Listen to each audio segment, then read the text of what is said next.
everyone, today I'm going to be showing you how to make ambient music like Brian Eno and Aphex Twin, and really showing you the secrets, not just how to make a sound with a lot of reverb, but real like deep stuff. So stick around to the end so you don't miss anything. Before this video starts, make sure to grab this full template. You can get this whole project file that you just heard in the intro at the top of the description on my website. Definitely go grab that, guys. It's an awesome template you can use to make some really beautiful and interesting ambient tracks.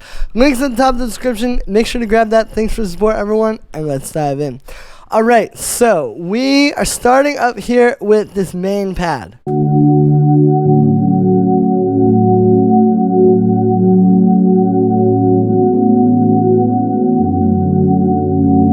So what's happening here is these big detailed chords, and before I show you those, what you'll notice is there's one note that just drones the whole time.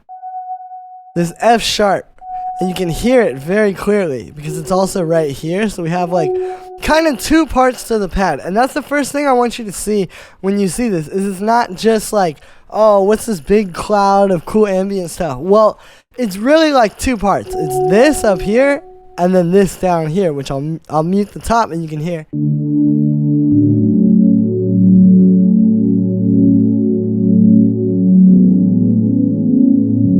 Right, which is actually pretty simple. So we're basically going here from this A minor,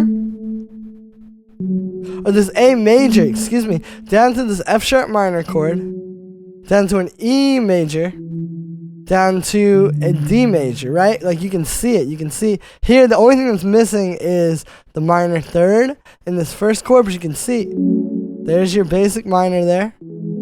There's your major. And there's another major. And then you have these notes droning on top. So again, more droning. Right? And then down here, we're just playing some lower root bass notes. Right? So it's not actually that complicated. When you hear it all at once, yeah, it's probably like, whoa, how would I go about that? But again, if you just attack it with like, get those chords first, then get the droning notes, and then get the high droning notes, and you should be pretty alright. Now, the other thing about this is it's not just where the notes are on the scale, it's also where they are on the grid. If you'll notice, this isn't just like your normal sort of, like if you were making your house music or techno or something like that, where you would go, okay, here on bar 1, it's going to be one chord, then bar 2, it's the next chord, bar 3, and so on and so forth, trying to make it this very perfect, like 4/4 time signature thing. Instead, what you're going to do here is leave a little bit more space between the notes, you know? Like over here, for example, instead of just jumping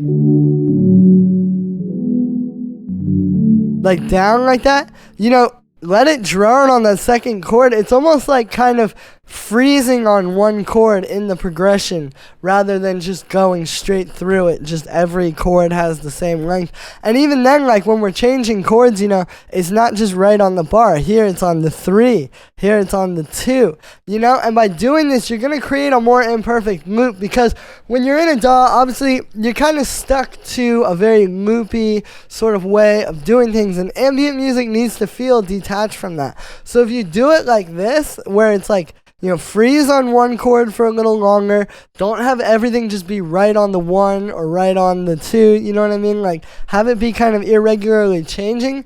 You can create a more interesting pattern, and it's going to feel less loopy while still being on that Ableton sort of grid. Now, for the sound on this one, this is made with analog. So it's actually a really simple patch. What we're doing here is we've got 2 saw waves going into a low-pass filter, which has no envelope. So it's very deep, but then what we're doing is we have key tracking. So check out if I turn this off.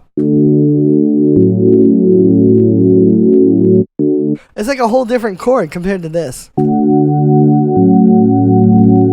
So what the key tracking is doing is essentially saying on the higher notes, the filter is going to be more open. And this really helps when you have something like this, which is spread out across the keyboard, and it works with the MIDI where, you know, these droning notes are going to be the most in your face. And that's where some of this like obscuring the sound kind of is coming from, right? So we've got that, got the amp envelope like that, bit of vibrato, bit of unison.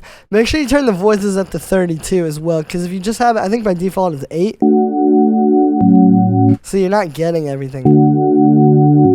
Very important, especially if you're using the unison. Then just some reverb. We're going to wash this very heavily. It's at 74%.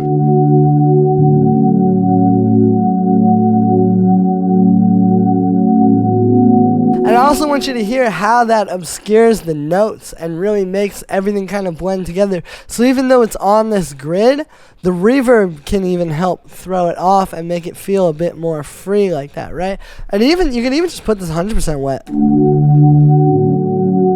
You know, that works as well. It's just all about what sounds good in the moment. So then we've got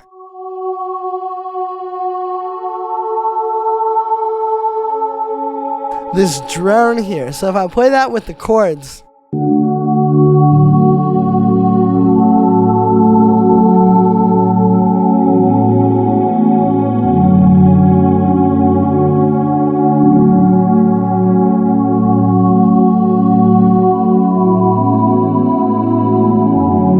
so it's just notes that are in the same scale. Again, like if we're in this A major key here, you know, we're just using F sharp, which would be like our 6th. We're using our root note. Here we're using the 3rd. Right, and it feels very dreamy against these chords. The other thing with this, even though it's simple and it's single notes, right, it's still going to be kind of off that grid as well. Like here you can see I froze on this note, and it doesn't just restart at bar 5 again. It's like you hit bar 6 and then you get the new note, you know? So it's all these little tricks, and then while that's being held there, this up here is changing. So now you have these two working together to kind of obscure the space and time a little and make it feel, you know, more ambient and less like stuck on the grid, right? And that's like, again, these little secret tricks you can do all along to make this stuff fit. This one's made with operators. So FM is really good for these kinds of pads. You can do a lot with it. So here's what it sounds like just in the synth.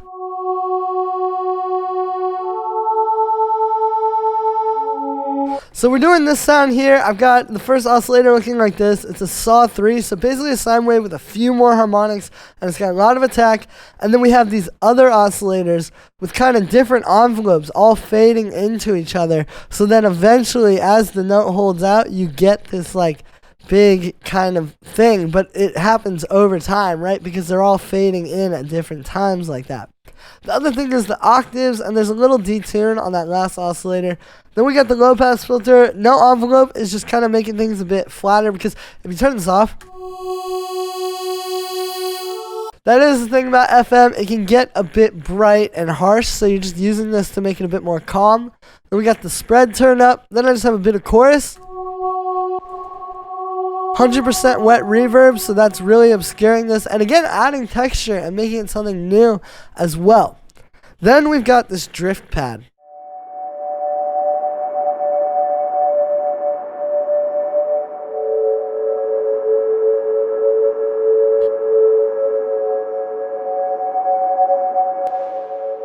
So this is pretty simple. Like if we're looking at this musically, again, we're in the key of A major, so we're doing like this A major chord, then we're doing this E major chord, which is like the 5th, then here's the A major again, but now we're playing the major 7th. So you can hear it's very like dreamy, and then back down to that. So pretty simple, just sort of a droning pad, which it's like you have these, and then you add another thing, which is happening on a different time frame from that.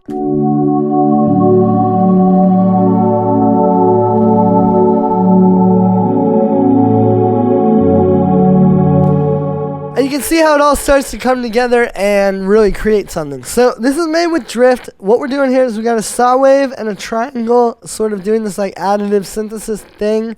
They got the shape turned up on the saw, and the triangles detuned quite a bit. We've also got a little bit of the noise oscillator and a little LFO on the pitch mod.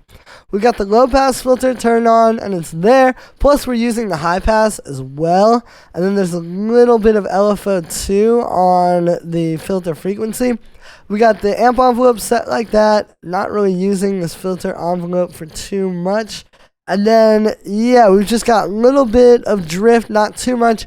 And then the reverb afterwards, pretty wet as well on that one. And then the last thing here is this bass.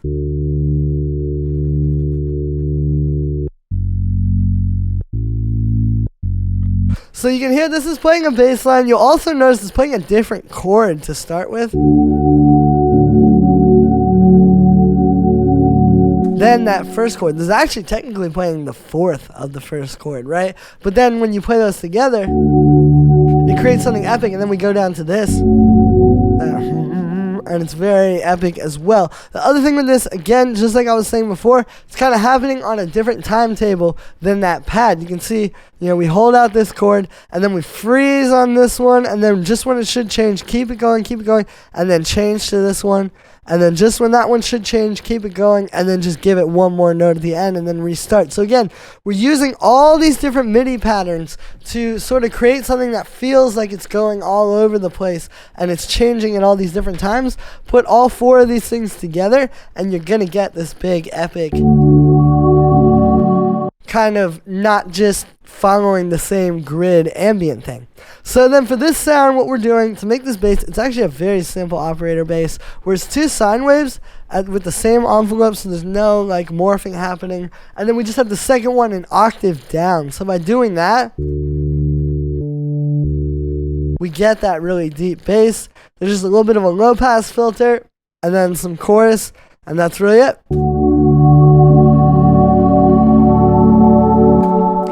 So that's me for this one, guys. I hope you enjoyed. As always, make sure to like this video as well as subscribe, and let me know what you think of this video in the comments. Let me know if you want to see more ambient music. Link is at the top of the description. Make sure you grab this template. It's going to help you get to the next level today and make an awesome track. You could even remix this into like some other stuff, It's just a really great template to start from, plus it really helps support me. I don't make a whole lot off of YouTube. If you guys saw the YouTube money, you'd probably laugh. But these sample packs and templates help keep me going so I can keep bringing you guys new videos every single day. Thank you so much for the support, everyone, and I will see you tomorrow with another video.